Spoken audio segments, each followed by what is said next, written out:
3, 2, 1, go.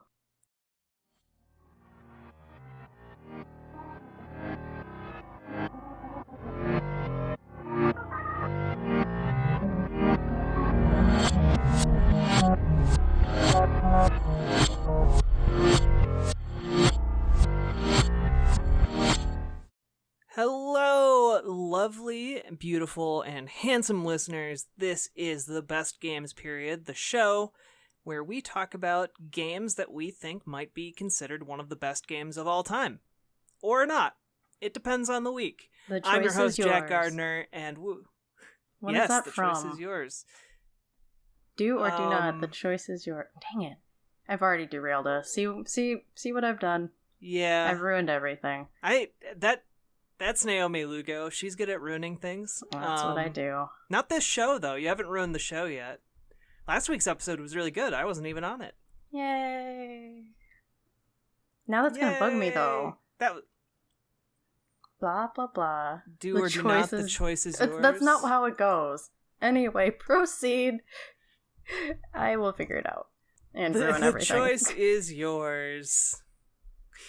God damn it, brain. Well, I don't really know where I was gonna go after that, so I'm just the train has derailed immediately. It was less than a minute. Did I say my name? My name's Jack Gardner, and this clown over here is Naomi Lugo, and this is the Best Games Period, that show that I already described. Why do you even have me on here? I mean... Because you're so good at things and stuff and flapping your gums. Sweet. Which sounds like that's a weird way to describe talking. Yeah, it definitely is. I think I've only ever read that. I've never heard someone say it out loud. It sounds mildly offensive. Yeah, it does. Or just flapping your gums around. Scandalous or something. Or just horrifying. Just gums flapping around everywhere. It sounds kind of like what someone in Victorian England would say to smear a young woman of ill repute or something. I don't know. It's Halloween month, everyone. Spooky ghosts.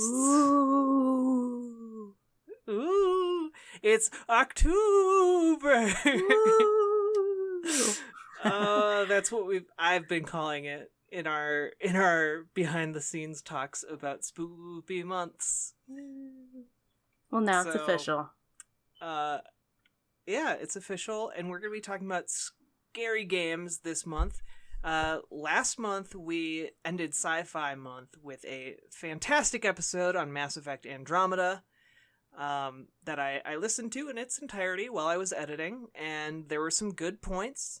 I don't know that I can agree with Josh on his impassioned defense of Mass Effect Andromeda. I think there's a lot of problems with that game that keep it from being considered one of the best of all time, but I'm still glad that we talked about it, so... I'm not mad or anything. Of course the two Mass Effect nerds miss each other. Of course. It turns out, Naomi, that two people can talk about something and disagree, and it's okay. No. They move on. No, it's not. You're right, I didn't talk with Josh. I just, in my head, I was having a conversation during the show, which I think is a mark of a good show. So I remembered where the choice is yours came from. And it is not anything that is relevant to anyone else except for people who might have grown up in my hometown. Because it is what our middle school principal would say to us every freaking morning during the morning announcements. He would say something like, oh man, what was it? It's have a great day. Or not, the choice is yours. And holy crap. 10 plus years later. My high school principal. Her high school principal did My high school principal did the same thing. No. These cheesy people have ruined us.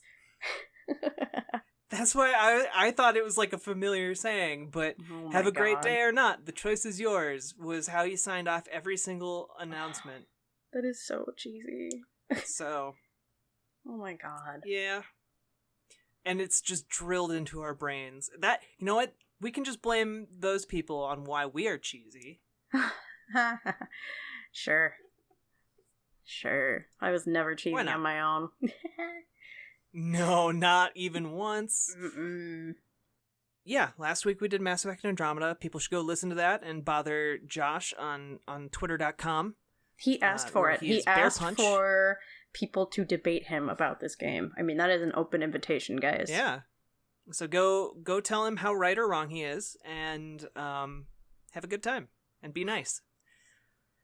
This week, well, first, have you been playing anything? You've been playing games? Actually, I have. I played a ton of Pokemon Snap recently, which may or may not be foreshadowing. Ooh. So I got addicted to that again because it is the cutest thing ever. Oh, and then I got another Pokemon game, no surprise.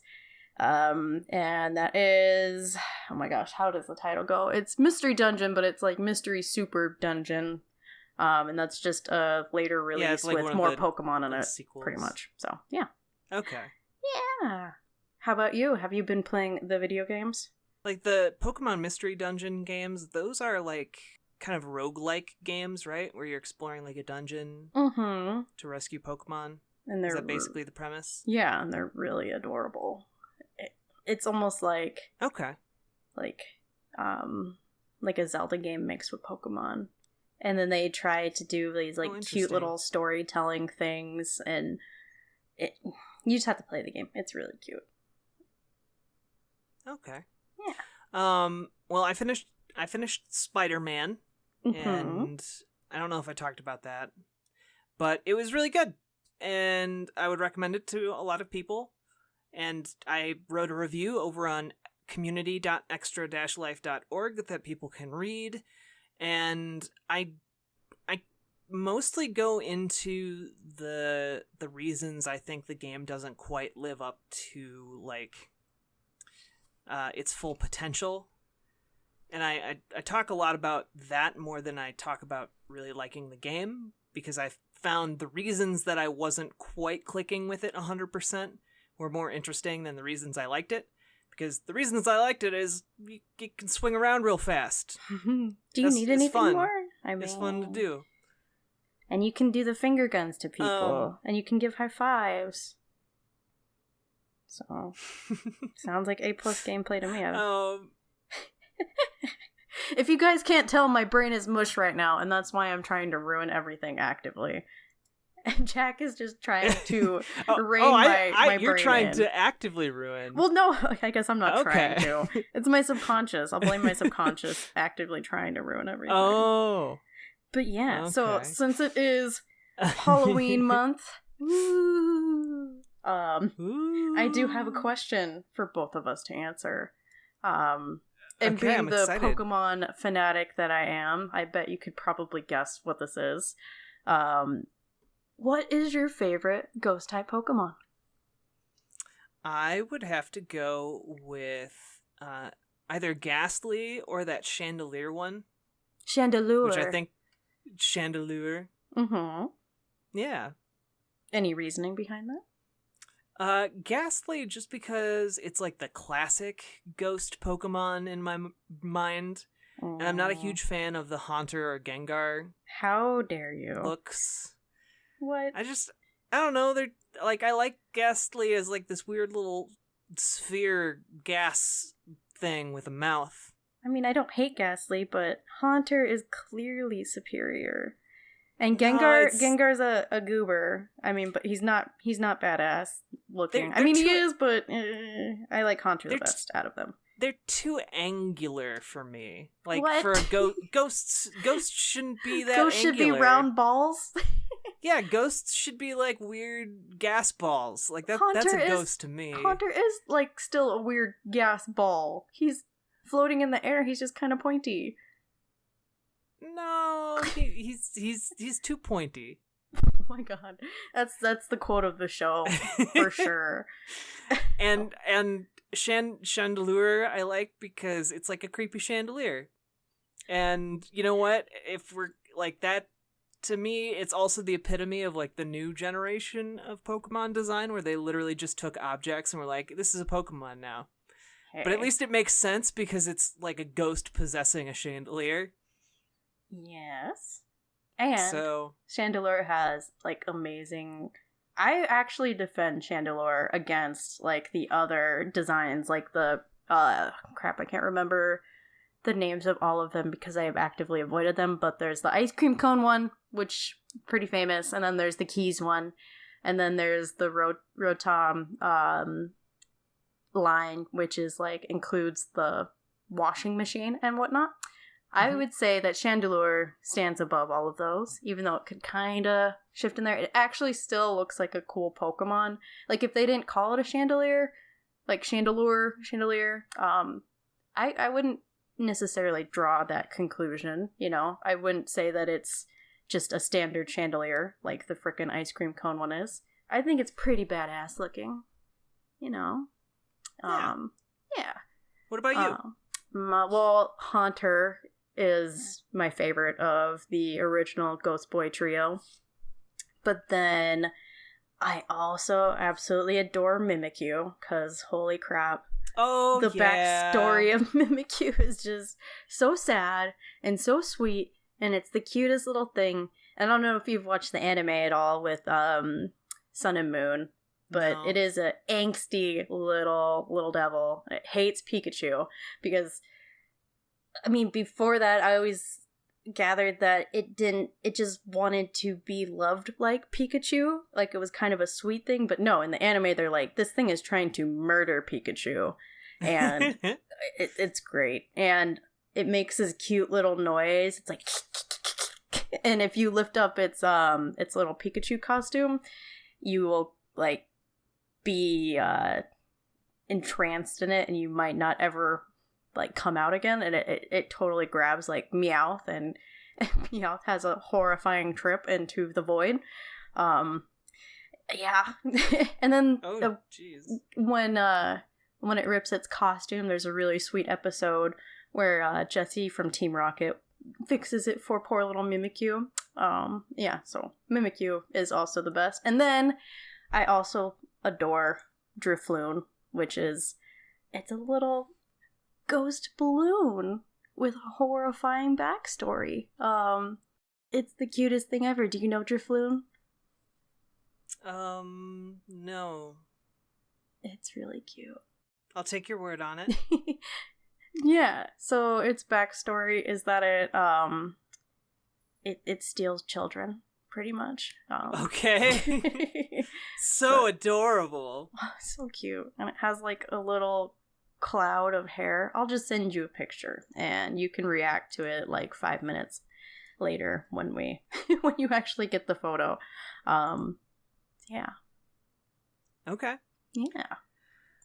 Well, we're here this week to talk about other spoopy things besides ghosts and Pokemans. We're here to talk about PT. Yeah. Yeah. Woo. Goodness. So, if you haven't played PT, we're gonna spoil the crap out of it. So, I don't know how you would actually go about playing it now, because you can't download it, and you really have to have had your PS4 download it when it was available, since Konami took it off of the internet. Because they hate fun. Yeah, and have actively been trying to repress and stop anyone who remakes it, which is, I find, very odd.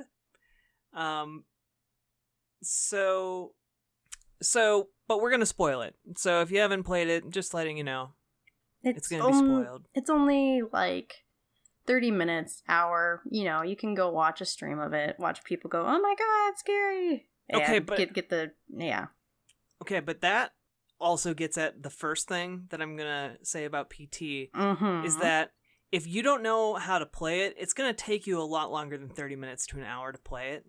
Yeah, because it's heavily puzzle-based, right? Or kind of... It's not... I wouldn't even describe it as puzzle-based, because you don't know that there are puzzles. It never telegraphs that, hey, this is a puzzle. You're supposed to wander around until you fulfill some arbitrary conditions, and then you can proceed. And some people actually figure that stuff out. I have no idea how. Yeah, we'll get to that. So what do you remember about PT? Well, I never got to play myself, unfortunately. When it came out, I didn't have a PS4 at the time. But, of course, it was the talk of the YouTube when this thing came out. It was kind of this mystery thing, because it's like, what the hell is a PT? Like, what type of name is that even? So, for a little bit of backstory, PT kind of just showed up out of the blue without any announcements as a PS4 download, right? It was on PS4 only, right? Yeah, PS4 only by a studio named 7780s.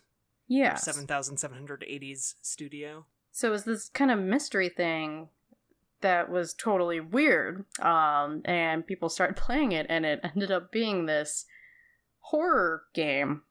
Genuinely horrifying game. And, of course, YouTube loves not random people, but it loves its favorite personalities reacting to scary things. So it kind of blew up on there. And I think the first one I watched was Achievement Hunter playing it. And then I also watched Game Grumps when I did my refresher on it. And so the way you play it, for those of you who either don't remember or maybe missed it, is you start in a room, pretty nondescript room, but there are details that you can see in there. It's a gray room, and you go through a door. And then that door leads you to a kind of unassuming looking suburban house. But it's at night, and I think it's raining, right? It's raining, thundering, something like that. It's storming outside. Yeah. And it's dark, it's shadowy. It's not well lit and happy. So the way you play is you just wander through. And there's only 2 mechanics to the game, and that's walking, and then you can zoom into things. That's it. So as you walk around this game, you will very quickly realize that you are stuck in a loop. And that is probably one of the most famous features of this game, is that infinite loop. So you go down like this L-shaped hallway. You go kind of down some stairs through another door. And then when you open that door, you're back at the start of that first hallway. And then things kind of steadily progress from there. Or depending on how you played, progressed in some sort of way. And yeah, I'm a big baby, so it scared the crap out of me. Even watching people. Yeah. So I played PT back when it came out, and I was super not impressed by it. Don't get me wrong, like, the environment is really spooky, the things that happen in it are really spooky, but I got so frustrated with the arbitrary puzzles that things just stopped being scary to me, and I got angry at it instead. So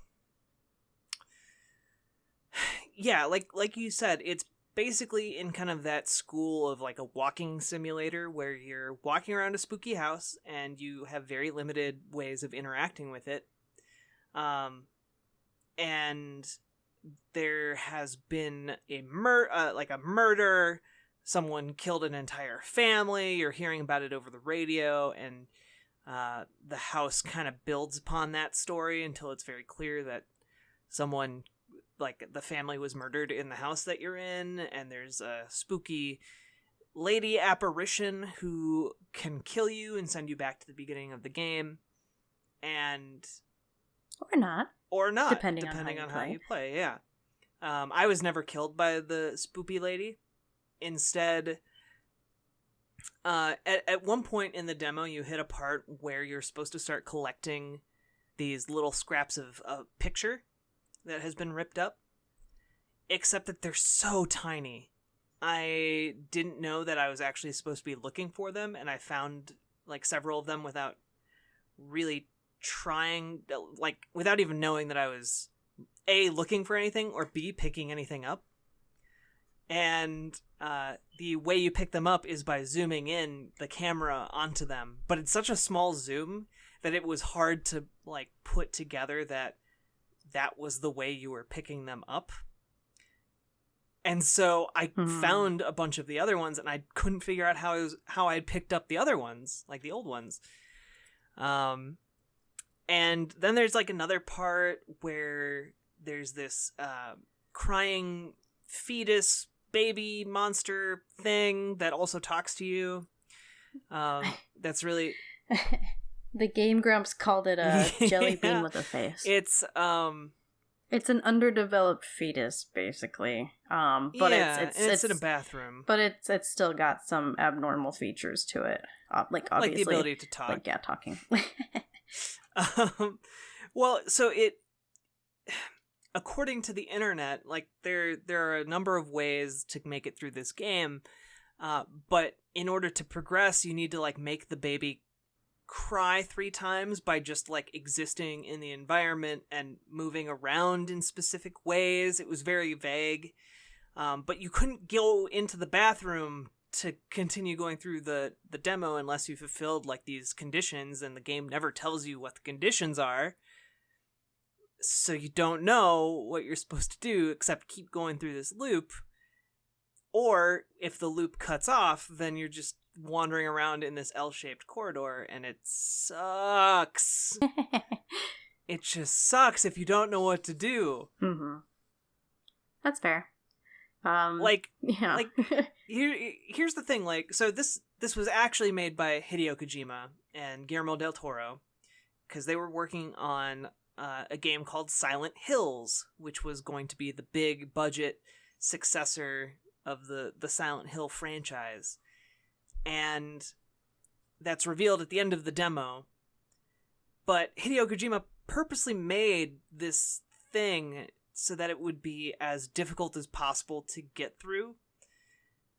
And so he was thinking it would take at least a week for people to get through it and beat it. And people beat it in like a day and a half or so. Which I don't understand how anyone managed to get through that the first time. Yeah. I guess what I'm trying to say is that the game itself isn't good. It's not a good game. Mm-hmm. The environment and the level design is really, really good. And it's good at being spooky and scary, but I don't think it's a good game. Mm-hmm. Does that make sense? Oh, yeah, for sure. And I mean, okay. Obviously, as someone who didn't play it, and someone who would famously also just walk past pieces of paper and not know what to do and get frustrated, I mean, I totally understand. Well, since I dislike puzzles. But yeah, I totally get what you're saying. But, you know, obviously this game is important, and I mean, it's hard to even... We can bring up the point of, oh, is this even a game? Because, I mean, it's revealed that PT actually means playable trailer, right? And yeah, it's not a full game. It's just a demo, I guess. Not even really a demo. It's a trailer, and that's just something we hadn't seen before. At least that hadn't gone so viral. But I think what made it so important was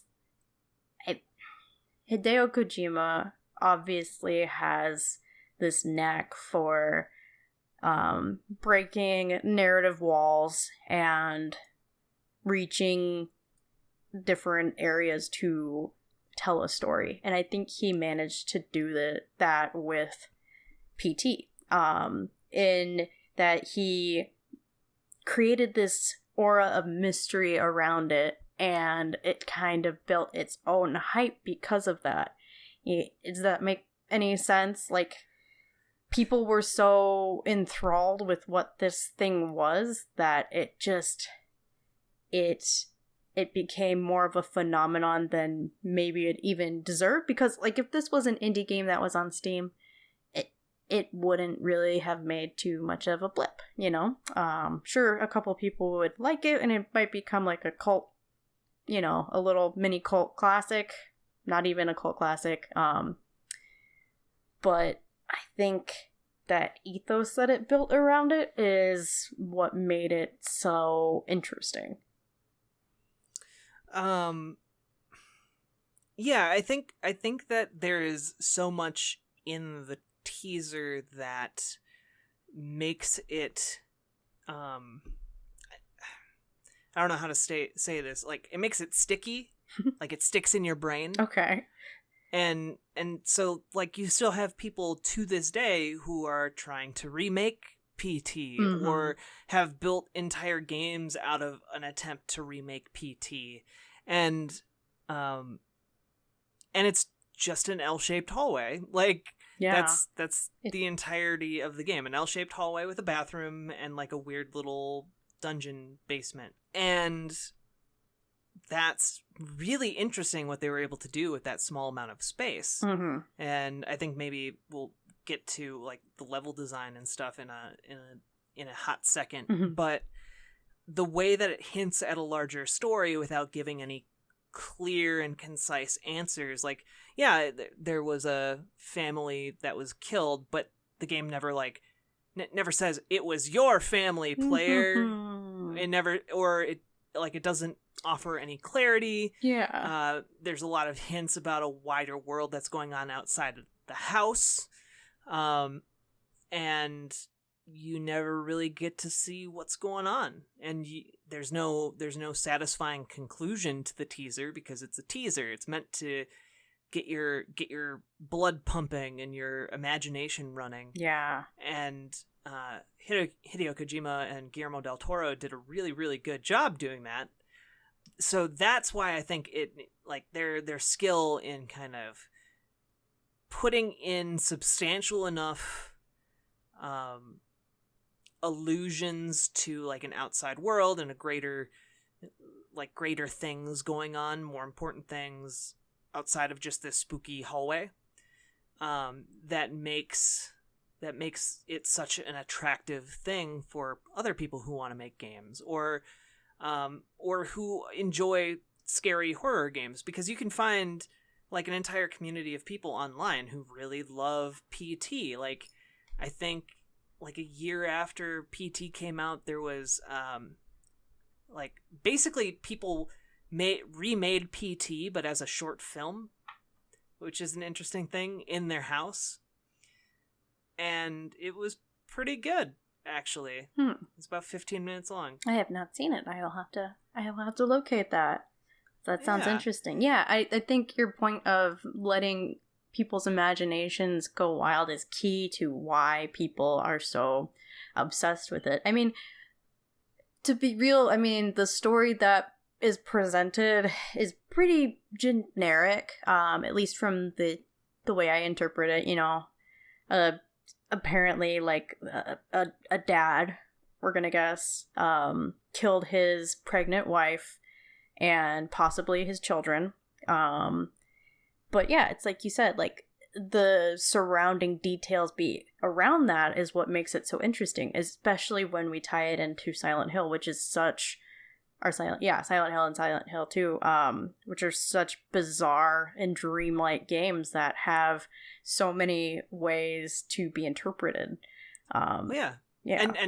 And plugging our Silent Hill 2 episode with Megadads, that was a really good show. You should all go check it out. On top of that, it's grounded. Yeah, that's a really, when you put it, like, straightforward like that, it's a really generic setup of, like, dad kills wife and kids. Yeah. Okay, like, that's not super interesting, but the way that you're forced to go through this same hallway over and over again, and it's a very lived-in looking hallway. Like, there are cigarette butts in ashtrays, there, you know, pictures on the wall that are a little bit askew, there are messages on the answering machine, there's, clocks and like just it has the clutter of a real space. Mm-hmm. And also, like, everyone's been in like a house's hallway and kind of knows what that feeling is like. And that was something that came up again and again while I was doing kind of some background research, is just like everyone going, it's set in a house. Everyone knows a house. It's very relatable. And on the one hand, I don't know house. Yeah. What is this house? On the one hand, yeah, like houses are relatable. But it's not necessarily the fact that it's like a house hallway. It's the fact that like it looks and feels like it's been lived in. It's not like a sterile hallway. Mm-hmm. And I think that's why it got so much, like when Resident Evil 7 came out, that's why there was so much of a comparison to PT. If you remember that at all. Yeah. Because Resident Evil 7 does a very good job making places look lived in. Like, a big part of that game is in a house.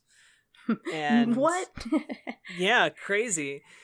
So, like, it just has a very good sense of place. Yeah. And I think that's also probably its creepiest aspect, too. Yeah, and it uses these everyday things that are just unsettling to a lot of people, like the shadows in the house. Like, it's not well lit like a typically happy home, or a comforting home, I guess is a better way to put that. And you're walking through the dark. Like, there's spots where you're walking from the dark into the light. And that's something that people can put themselves into, because when you're walking from one dark spot to a light spot, you kind of lose your vision for a second because your eyes are adjusting.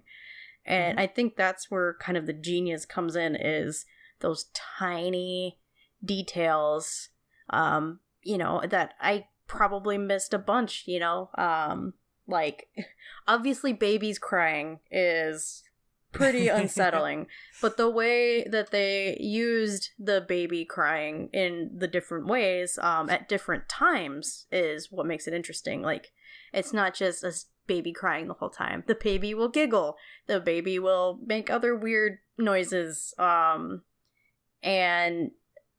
yeah, that's what makes it different, I guess. And another part about just walking through this hallway is obviously the feeling of being stuck and, not being able to get out of your situation, which is something that is not what we really want in video games usually. It's that sense of vulnerability.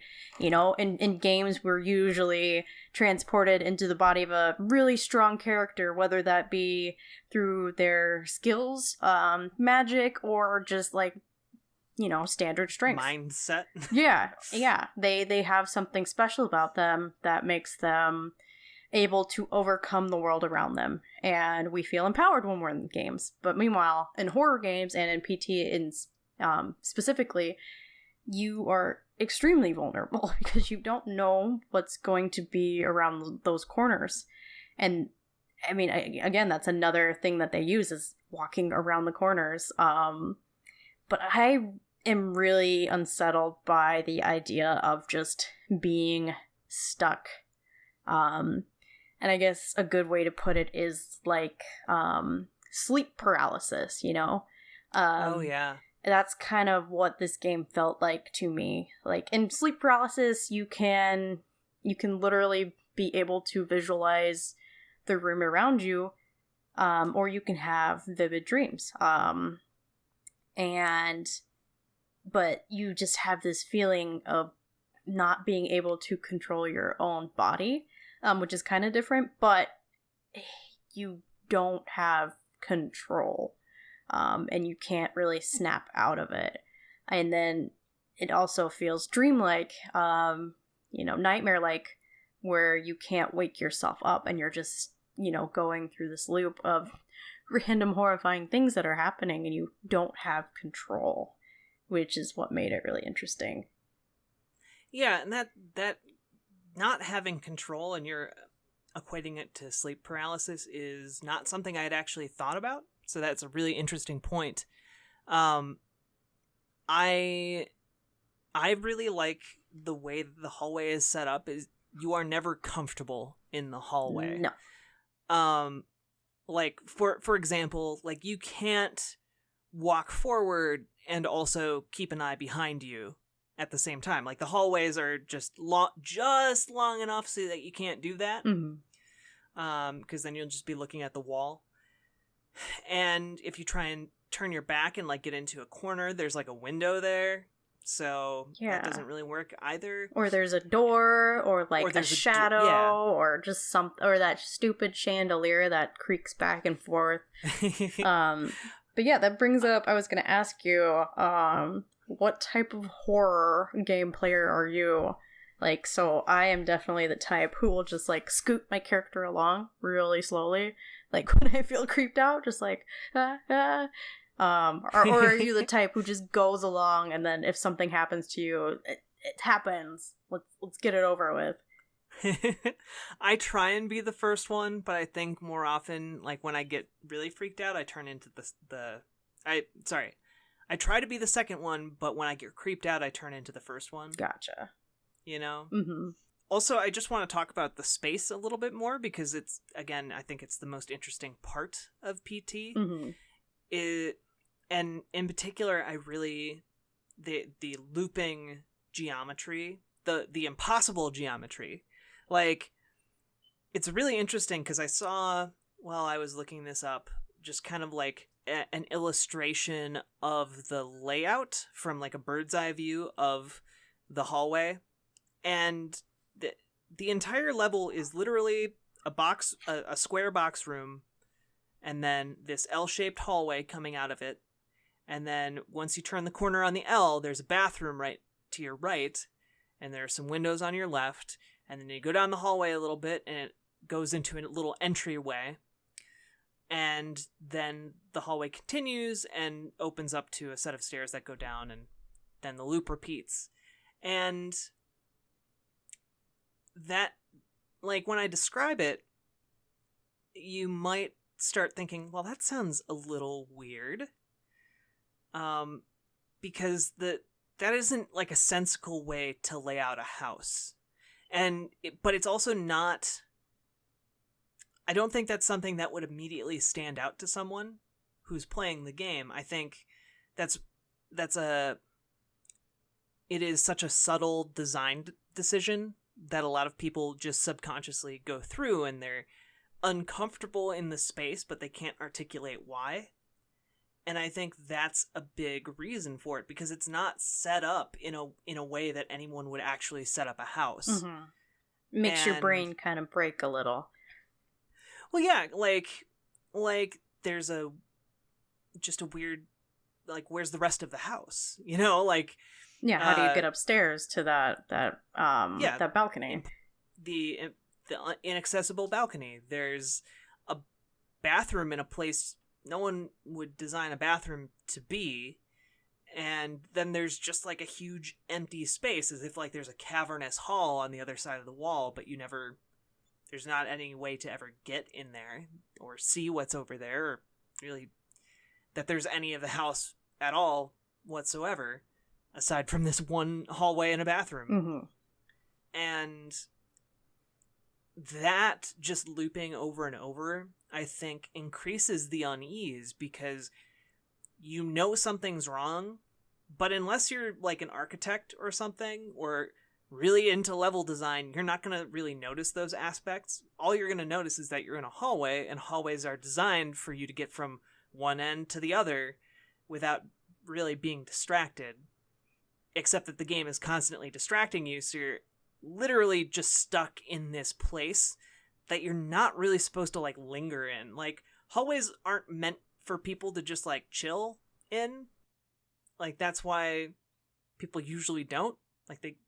You naturally gravitate to a more open space if given the choice, but we're never really given the choice. The only choice we have is to continue onward and hope that the next loop is a different place, but it never is. And so it becomes this like Sisyphean task of like trying to get up this hill and the boulder rolling back down again. Mm-hmm. And also I think it's interesting that you're always, if I'm remembering this right, at the end of each loop, you're going down a set of stairs to open a door into the next one. And so it's like you're descending into deeper madness. and deeper. Yeah. I don't know if you ever played the game Layers of Fear. No. It is heavily inspired by PT, and I'm pretty sure it came out after it. But it's by a Polish developer. A Polish developer. It's not like one person. Called Team Bloober. And it is also set in a house. But you can see more of the house. Like it's a pretty big old mansion, and it's designed Victorian era. And it's got that lived-in feel, like you're describing. But what makes it also has that impossible geometry that you were saying, and the loop. It has a little bit more variety in that loop, though. It will keep you going down hallways, but I looked up a map of it once, and it was just complete insanity. But that was one of the most unsettling parts of the game that they kind of expanded on from their inspiration from PT, I think, is that each time you opened a door or went up an elevator or whatnot, you had no idea where you were going to go next.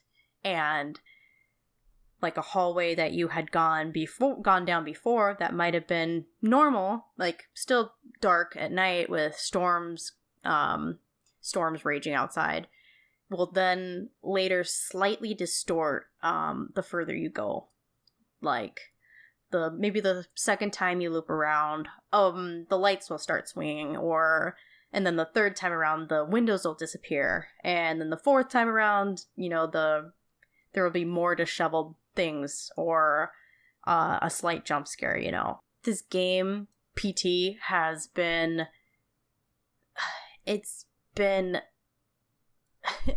copied so many times, to the point of I think it's a standard now. I'm trying to think of another game that kind of got copied like that. Maybe like no, that's not a good example. I was gonna say Minecraft, but that's more aesthetic. But I've just been trying to figure out why we are so obsessed with this game, PT. It should have been just the small thing.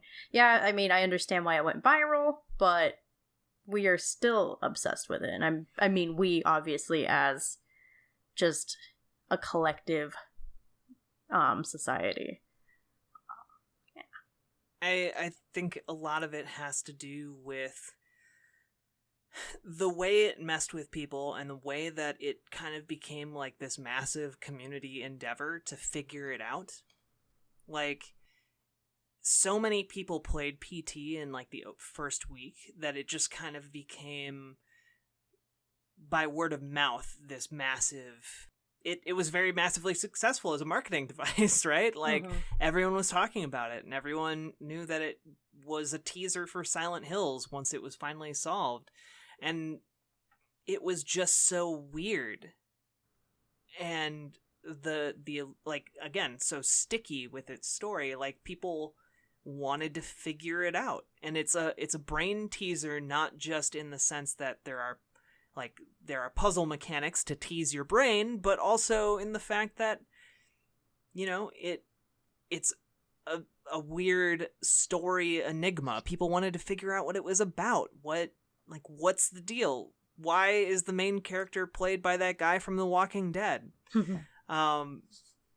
And yeah, we'll never get answers to those questions. And I think when something becomes insanely popular and blows up like that, and there's no concrete resolution, people feel compelled to provide their own. And so that, and whether that is by figuring things out, and I put that in air quotes, or writing fan fiction, or remaking the game, or making your own game so that you can put on your own ending, kind of like a version of video game fan fiction.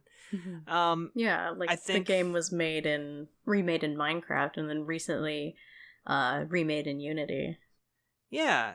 And so I think people, and I think a lot of the best horror does this. In fact, I think that's where like the old idea of you don't want to show a horror movie monster too much because that will ruin the mystery. You want people having these large unknowns because it's scarier for the player or the viewer or the audience to fill in the gaps with their own imagination. And like that Slender Man.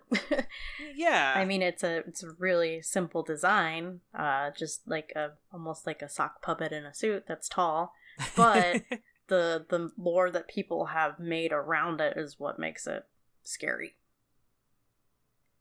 Yeah, well, I mean, even those initial Slender Man pictures, it's not necessarily that the monster itself is horrifying, it's the questions that the monster raises by simply existing in the photographs.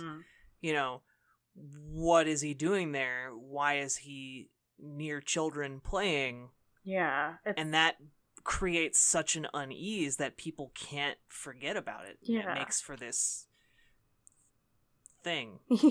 Yes, this thing. Yeah, it reminds me of that one scene in Signs, where Joaquin Phoenix is watching the TV in like the closet under the stairs or something, and there's a news report, and it's this home video of a birthday party, and these kids are terrified looking through like the top of the door like window, and then all of a sudden this creature just like walks really quickly past, like in between the house and the trees, and you just see a glimpse of it. But it was a genuinely terrifying moment because of all of those things, like you just said, like it's the context of why is that thing there? Like you didn't get a zoom in of, oh my god, look at this thing. It was that you were kind of placed in the shoes of these children, like, yeah. It kept that like just unsettling mystery to it. And so I think unsettling mystery is a really good way of describing PT too, because in a way it's almost invading the player's space because it's set in a home and most people are playing the game in their home. And so there is a large degree of being able to put themselves inside the game. Like, a lot of people already do that naturally just because of the way first-person games work, but also having it in that familiar lived-in space and then having everything get really wonky with the way it plays around with that sense of space, and then having the creepy ghost apparitions and all of this other stuff that just adds questions. There is a sense of intentional, like, violation, I guess. Oh god. I don't like that phrase. It's a nasty word. But like it is as if the game has intruded upon their safe space. Yeah. And so when something like that happens, I think a lot of people feel a compelling need to figure it out or find some way of making their space safe again, and that whether that be by conquering the game or remaking it or whatever it might be. I think there's a lot of things that play into the way people react to something like this. All right. Well, if you don't have anything else to add, I suppose now would be a good time for Contrarian Corner. I mean, I could just be a contrarian. I could be the contrarian if this you week. Want to be, because there aren't a ton of scores in general on Metacritic because it is it's a playable trailer. So these are like slightly contrarian because they're more like scores of 5s and 6s versus like 1s and 0s. So yeah, I'll be the contrarian. Be the contrarian. It's a playable teaser. I think that because of the time that this came out, it came out in 2014, and there were some people who nominated this as their game of the year. Like, there are people who loved this game so much, and I'm not gonna dunk on them. It's fine to like what you like. I just don't think there's enough here to be considered a full game, and I don't think that was ever the intention. And it is interesting because I have played like 5-minute long experiences before, and I think you can weigh something that's 5 minutes as a full game. But I also think it's important to kind of measure the intention behind something. And this was intended as a really interesting advertisement. Mm-hmm. And I'm also not going to say that something being an advertisement can make it not bad. I mean, look at Sneak King. But great example. I kid. But I'm kidding. Please don't flame me. Hey, it's not solid. I was gonna defend it, but no, I can't. Not in good conscience. No, it's I think that does matter a little bit. And I don't think it has good puzzles. Like, that's the thing I just keep coming around to. Like, it has all these brilliant ideas, and then it is hamstrung by the need to, when they were making it as an advertisement, the need to make it harder and harder and harder to figure out, to the point where the mechanics of actually getting to the end of the game were intended to be so obscure that people wouldn't be able to do it. And that's like, that is game design for a purpose, i.e. to make it harder so that people will spend more time on it and then remember that Silent Hills is coming out. But I don't think that is game design to make a good game, if that makes sense. And so that kind of hamstrings it for me. I think it has phenomenal level design. I think it has great production value. I think everything looks fantastic. It sounds fantastic. I think there are so many good ideas, but I think really when it gets down to it, that those gameplay mechanics that are operating behind the scenes that are never telegraphed to the player are really, for me, what just kind of ruins it. And I think that if we had ever seen the finished Silent Hills and that sort of design was done away with because there's no need for the mystery anymore to conceal that Silent Hills is a game that's coming out, mm-hmm. I think the final game would have been really, really fantastic, especially with the team they brought together to do this. But on its own, I don't think it is one of the best games, period. I think it's one of the most interesting games, and I think it's really, really good in a lot of ways, but I don't think overall it reaches that level that we kind of reserve for the best of all time, you know? Yeah. Okay, that's fair. So that's both my corner and my 2 cents on the game. Okay, well, I will read a few user contrarians, which sounds weird. So this first one is from Nell. They gave it a 5, and they said, a demo of a game that was never to be released. The game is fine. It has some elements to it, making it kind of like Outlast in a way. Pretty short. Might have been a solid game if it actually got released. Yeah, I mean, that's fair. I guess you'll relate to Josie1981, who gave it a 6. And they said, I enjoyed it, but only because of the help I found online. I liked everything about it except for the impossible solutions to the puzzles at the end. Too bad this game got scrapped. Could have been amazing. I will add that, like, for example, one of the puzzles, you can solve it by whispering, like, Jethro into your PlayStation 4 microphone. And that's just so, like, on one level, I'm like, that's so weird. That's kind of cool. But on another one, there's no indication that you should whisper that name into the microphone. There's, like, there's no mention of that name in the game. So how anyone figured that out, I don't know. Yeah, I don't know how those kinds of people figure anything out. I am, like, insert metaphor there, or simile. Alright, one more, and this one is from Then Thom Was Like. Okay. And their score was a 6.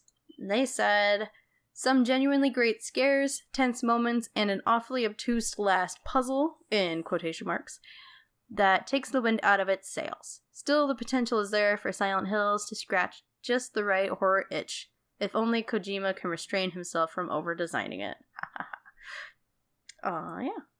So, I mean, those were the mess. And there wasn't... I don't think there was a bad score on this. Because, again, not a lot of people got to play it, and people aren't able to play it now. So, Contrarian Corner is done. So I guess now it is up for me to give my 2 cents on this game. Which is tough because, again, I did not play it myself, but as someone who participated in the hype and the mystery, I eat stuff like that up because I genuinely like content that forces me to think outside of the box. Granted, this is not entirely too challenging, but I like, and I fully understand that this is marketing, but I think there is storytelling to be had in marketing, and I appreciate when it's not just a bunch of ads pushed down our throats, you know? I appreciate when they try to make a game bigger than just a product. So that's what I really appreciate about PT and what it was able to do. I agree with you, like, there is some really solid level design there, and just little things that really, I keep on saying unsettling, but that is just the best way to put it. Yeah, I mean, there's jump scares there, but those weren't the most impressive part of what made this horrifying to me. It was, like, there's a part where the room goes red, or the hallway goes red, and you start just, like, running and plunging, and then there's, like, eyeballs moving around. Like, that was genuinely creepy, even though it kind of sounds ridiculous when I, say it out loud. So I really appreciate the attention to detail that, of course, you can expect from Hideo Kojima and Guillermo del Toro, and which is why I and so many other people are really excited to see what happens with Death Stranding, because it's more of that unsettling, bizarre weirdness, but with Hideo Kojima not having Konami over him to put any sort of restraints on him. So that's what I appreciate about it. But I don't think this is a best game, period, either. I do think, though, that it is a chapter in, or not even a chapter, but maybe, like, in our textbooks from school days, those little, like, a picture on the side, and then it has, like, a little box that just denotes a quick little note, I feel like it's that in the game, or in the big book of history of video games. But it's still important, because it has, I think it's obviously spawned copies, but it's also spawned a different way to look at creating horror in video games that I think the genre definitely needed. Instead of just jump scares or just, like, grotesque horror, or just, like, really overusing child abuse for some reason. But just using more subtle imagery to creep people out, which I think if you can, I like to look at design in a way that I think there's a good quote that says, design is done when, not when you've added everything you needed, but when you can no longer take things away. So that means that it's been distilled to its simplest form, and it is concise, but it has a tremendous amount of thought to it, obviously. So that's what I think about PT. All right. And you should let us know what you think about PT over on @bestgames_. That's us on twitter.com. And be sure to... Did we... Yes. I'm just having a brain fart. Don't mind me. And be sure to check out extra-life.org, which is part of a wonderful charity known as Extra Life, and Extra Life Game Day is coming up. Wow, I am butchering this. Good grief. You got it. Boom. You can also find us over on community.extra-life.org, and if you haven't heard of Extra Life before, it is a wonderful charity that helps sick and injured kids all across the United States and Canada. Game Day is coming up November 3rd, which is the day that everyone kind of gets together to do Extra Life stuff for 24 hours or 25 hours. I forget if it's going to be on daylight savings again this year or not.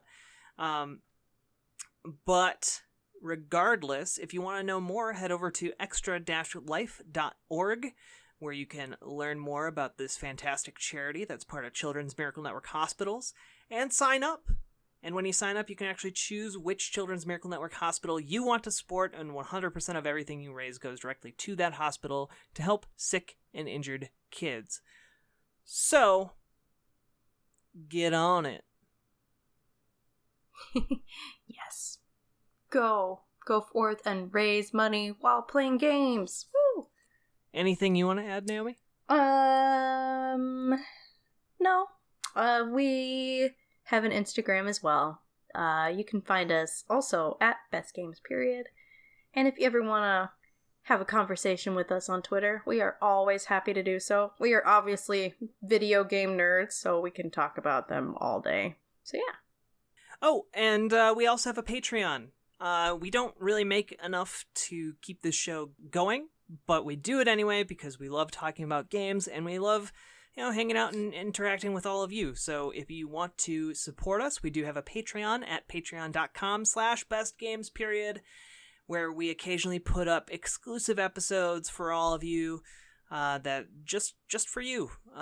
We're actually working on some other stuff right now to kind of add some more pizzazz to the exclusive stuff our patrons get.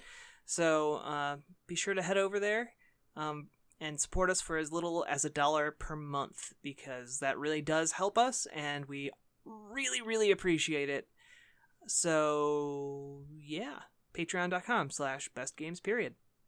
And with that, I think we'll see you all next time on the Flippity Dippity.